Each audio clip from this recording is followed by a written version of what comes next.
everybody, Crystal here at the Fibromyalgia Pain Chronicles, bringing you my Fibro in 5, where I break down different topics in relation to fibromyalgia in 5 minutes or less.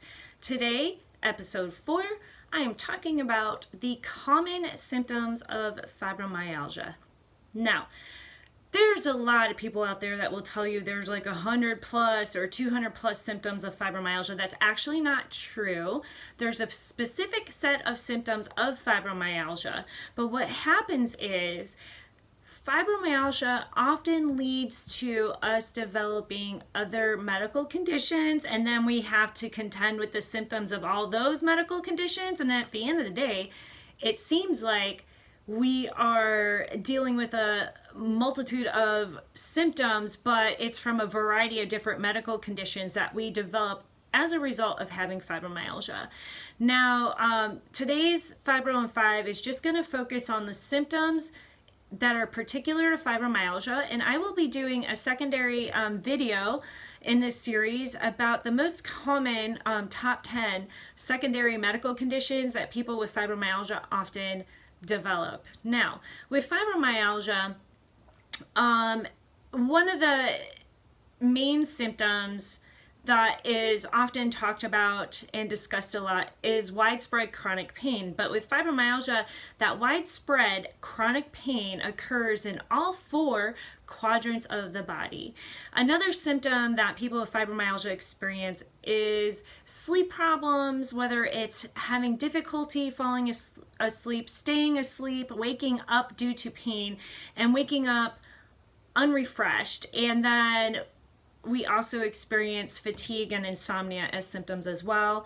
Migraines and cluster headaches are a very common symptom of fibromyalgia that people experience. Another symptom is what they call brain fog, also known as fibro fog. It's a cognitive difficulty where we have difficulty with recalling things, sometimes short-term memory relapses, difficulty articulating what we want to say. Brain fog is actually common, not just in fibromyalgia, but other chronic illnesses as well.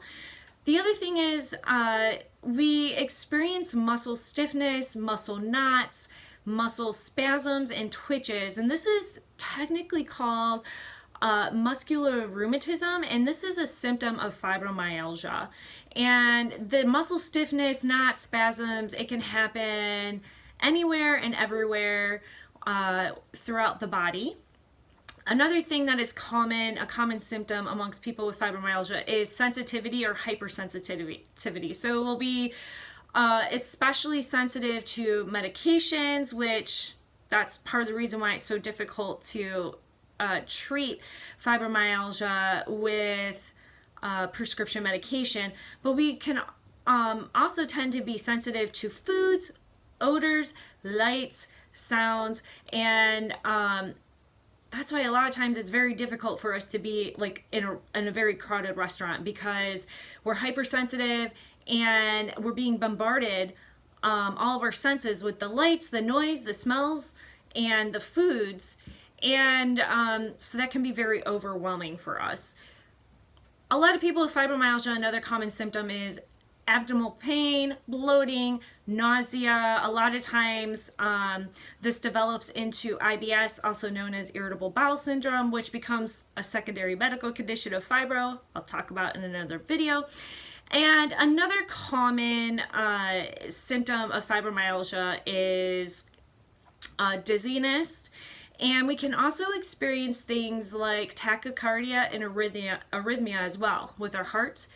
And so those are the basic breakdowns of most of the symptoms of fibromyalgia. 2 other symptoms that are common with fibromyalgia but other chronic illnesses is depression and anxiety, because of the impact that the chronic illness has on ourselves physically and our life. So depression and anxiety are symptoms of fibromyalgia as well. They're not the cause of fibromyalgia, but they are symptoms. So those are the basic symptoms of fibromyalgia, and I will be doing another video to discuss the most common secondary medical conditions people with fibromyalgia develop and a little bit on those symptoms as well. So thank you for tuning in, and if you found this video helpful, please like and share.